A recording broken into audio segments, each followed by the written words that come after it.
ብፁዕ ሕዝብ ዘየአምር የብቦ እልልታ የሚያውቅ ሕዝብ ምስጉን ነው። መዝሙረ ዳዊት መዝሙር 88 ቁጥር 15 ላይ በቅድሚያ የሀገረ ስብከታችን የወልድያ ከተማ ቤተ ክህነት አስተዳደር ሰራተኞች፣ ያሬዳውያን ምሁራንና ደቀ መዛሙርቶቻቸው፣ ካህናት፣ ዲያቆናት የእግዚአብሔርን ማዳን ሽታችሁ ፈልጋችሁ ከሩቅም ከቅርብም የመጣችሁ ምእመናን አባቶቻችን፣ ወንድሞቻችን፣ ምእመናት እናቶቻችንና እህቶቻችን ሕፃናት ጭምር በልዑል እግዚአብሔር ፍጹም ሰላም እንደምን ሰነበታችሁ? እንደምን አደራችሁ? እንደምን አረፈዳችሁ? አሜን። በደላችንን ሳይሰፍር ኃጢአታችንንም ሳይቆጥር በዕድሜያችን ላይ የንስሐ ዕድሜ ጨምሮ እንዲህ በአንድ ላይ ሆነን ቃሉን እንድንሰማ ለስሙም እንድንዘምር ያሰባሰበን የሁላችን አስገኝ መጋቢና ጠባቂ አምላካችን እግዚአብሔር በድጋሚ ይመስገን።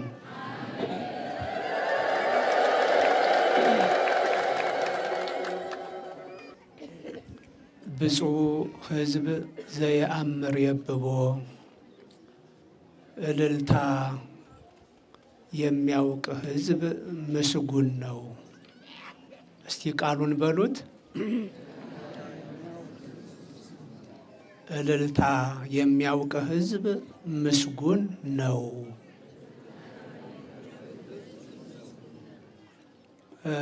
ይህን ቃል የተናገረው እንዳልኳችሁ ከበግ ጥበቃ ተነስቶ ተመርጦ እስራኤልን 40 ዓመት በመሪነት ያገለገለ የእግዚአብሔር ባለሟል የሆነ ነቢየ እግዚአብሔር ዳዊት ነው። ይሄ ሰው እግዚአብሔርን በማገልገል ለስሙም በመዘመር የሚታወቅ መልካም ሰው ነው። ራሱ እግዚአብሔርም እንደ ልብ የሚሄድ ሰው አገኘሁ ብሎ የመሰከረለት መልካም ሰው ነው። ሲያጠፋ በንስሐ መመለስ፣ በእንባ መታረቅ የቻለ ሰው ነው ዳዊት ማለት እና ይሄ ሰው እልልታ የሚያውቅ ሕዝብ ምስጉን ነው አለ። ምን አይነት እልልታ ነው? ለማን የሚቀርብ እልልታን የሚያውቅ ሕዝብ ነው ምስጉን የሚባለው ብፁዕ የሚባለው? እንዲሁ ዝም ብሎ አይደለም። ለማይገባው እልል ማለቱም አይደለም። ለማይገባው ምስጋና ማቅረቡም አይደለም። ካለመኖር ወደ መኖር ላመጣው ላስገኘው፣ አስገኝቶ ለሚመግበው፣ ለሚያስተዳድረው ለአምላኩ መዘመር፣ ማመስገን፣ እልል ማለት የሚችል ሕዝብ ነው እንግዲህ ምስጉን ነው የተባለው። አለማመስገን በአንጻሩ ደግሞ እንግዲህ የሚያመሰግን ምስጉን ከሆነ፣ እልልታ የሚያውቅ ሕዝብ ምስጉን ከሆነ፣ ለአምላኩ ደግሞ እልልታ የማያቀርብ ምስጋና የማያቀርብ ሕዝብ ደግሞ እርጉም ነው ማለት ነው። እርጉም ነው ማለት ነው በተቃራኒው ብታዩት። ምክንያቱም ያስገኘ እግዚአብሔር ነው። ያስገኘን ካለመኖር ወደ መኖር ከዚህ ከሚረገጠው አፈር ያዘጋጀን እግዚአብሔር ነው። በስህተታችን በኃጢአታችን ብንጠፋበት ከሰማይ ወደ ምድር የወረደው እግዚአብሔር ነው። የፈለገን ከጠፋንበት የፈለገን ከወደቅንበትም ያነሳን እግዚአብሔር ነው። ሥጋውን ቆርሶ ደሙን አፍስሶ ብሉይ ጠጡኝ ያለ ልዩ እረኛ ነው። የበግ እረኛ በጎቹን ቢንከባከብ፣ ሳር ቢያበላ፣ ውሃ ቢያጠጣ፣ ከተኩላ ቢጠብቅ ራሱ ሊበላቸው ነው። የእኛ እረኛ እግዚአብሔር ግን የእኛ እረኛ ክርስቶስ ግን ከዲያብሎስ ጠብቆ በኃጢአት በወደቅን በተሰበርን ጊዜ አንስቶ ጠግኖ በመብላት ፈንታ ሥጋዬን ብሉ ያለ ደሜን ጠጡ ያለ እረኛ ነው። ይህንን ሁሉ አስቦ ማመስገን ከማንኛውም የሰው ልጅ ይጠበቃል። ይህን ሁሉ አስቦ የሚያመሰግን የሚዘምር ሰው ብፁዕ ነው፣ ምስጉን ነው፣ ምስጉን ነው። ዳዊት በታቦተ ጽዮን ፊት በዘመረ ጊዜ ከሕዝቡ ጋር ተቀላቅሎ በእግሮቹ ባሸበሸበ፣ በእጆቹ ባጨበጨበ፣ በአንደበቱ እልል ባለ ጊዜ ነውር የመሰላት ባለቤቱ ሜልኮል ንቃው ነበረ። እንደምታውቁት ያ ትልቅ የአገር መሪ የእስራኤል መሪ ታቦተ ጽዮን ፊት ላይ በቃል ኪዳኑ ታቦት ፊት ላይ ለአምላኩ ለእግዚአብሔር በዘመረ ጊዜ እልል ባለ ጊዜ በመስኮት አይታ ናቀችው ይላል እና ባገኘችውም ጊዜ እንዴት በሕዝብ ፊት በዚህ በልጃገረዶች ፊት ራስህን አጋልጠህ እንዲህ ትሆናለህ ብላ ወቀሰችው፣ ተቸችው። እሱ ግን ከአባትሽ እጅ ከሳኦል ላዳነኝ በሕዝቡ በእስራኤል ላይ መርጦ ላነገሰኝ መሪ ላደረገኝ ለእግዚአብሔር ዘምሬአለሁ፣ እግዚአብሔር ይመስገን አላት።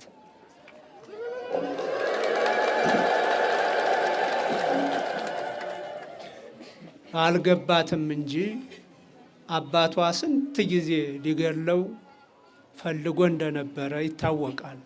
ከአባትሽ እጅ ላዳነኝ ከበግረኝነት አንስቶ መርጦ በእስራኤል ላይ ለሾመኝ ለእግዚአብሔር ዘምሬአለሁ፣ እግዚአብሔር እንድዘምርም ስለፈቀደልኝ ይመስገን።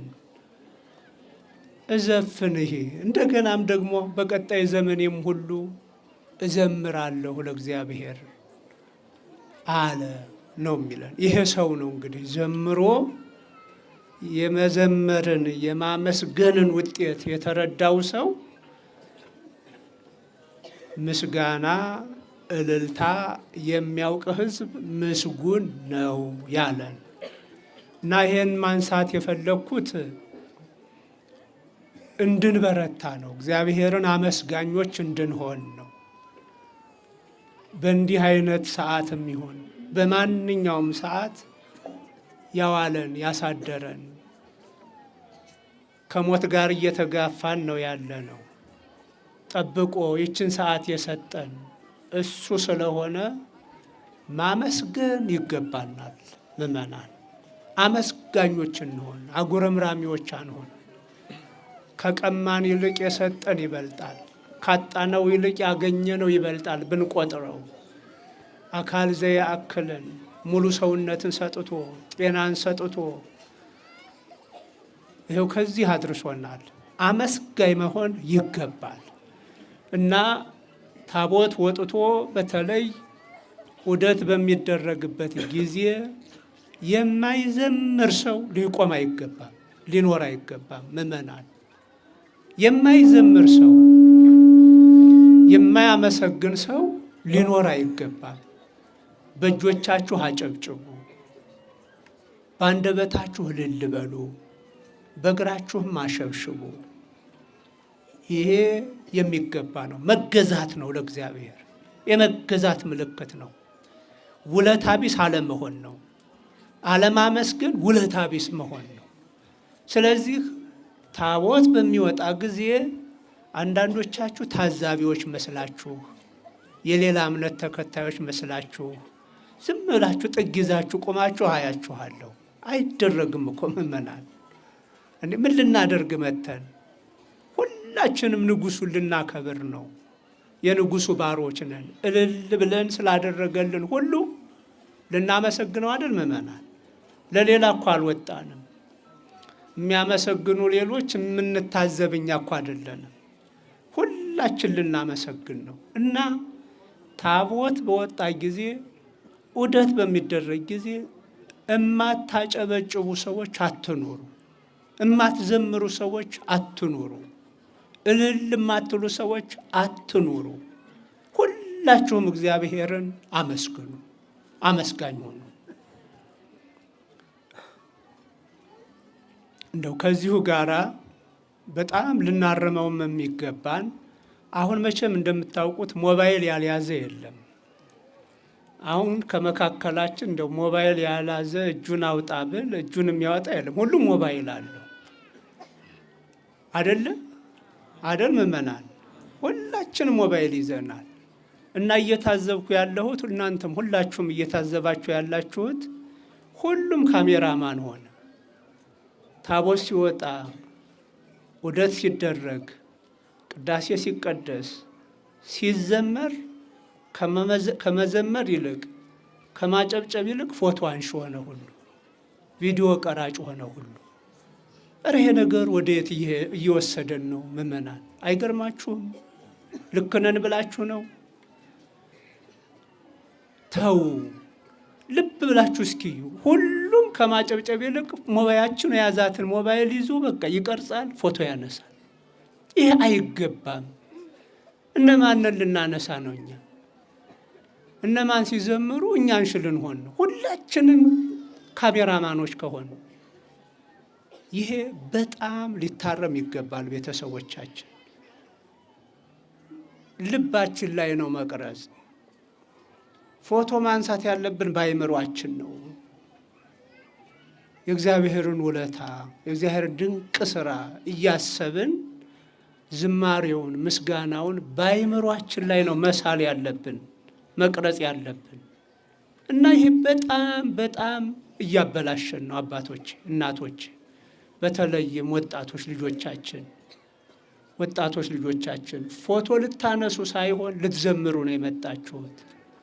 እጃችሁ ፎቶ ካሜራ ይዞ ወይም ደግሞ ሞባይል ይዞ የሚያረፍድበት ሳይሆን የሚያጨበጭብበት ሰዓት ነው ይሄ ሰዓት እና ይሄን አርሙት ወገኖቼ።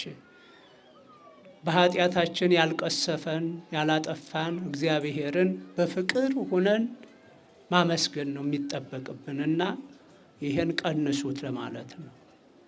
አይገባም፣ አይጠቅመንም። ይህን እንድትወስዱት ነው። ምክንያቱም አለማመስገን እርጉም መሆን ነው፣ ማመስገን ምስጉን መሆን ነው። ስለዚህ አመስግኖ መባረክ የማይችል ሰው በመካከላችን ሊኖር አይገባም። ሁላችን ማመስገን፣ ሁላችን እልል ማለት፣ ሁላችን ማጨብጨብ በተረጋጋ መልኩ ደግሞ ያም ደግሞ በማስተዋል አሁን ሊቃውንቱን አያችኋቸው አይደለም? በቃ በማስተዋል በተመስጦ ሆነው ነው የዘመሩት። ይሄን ነው ሊቃውንቱም ልጠብቁት የሚገባው። የከበሮ ይዞ መሽሞንሞኑ እንደ እብድ መዞሩ የኛ አይደለም። ይህ ማህሌተ ገንቦ የኛ አይደለም፣ ታውቁታላችሁ። ይህንን ሁሉ ልናርመው ይገባል። ልጆቻችን የሰንበት ትምህርት ቤት ዘማሪያንም ጥሩ ነው የዘመራችሁት። እንዲሁ ነው የተረጋጋ ነገር ነው ያየው።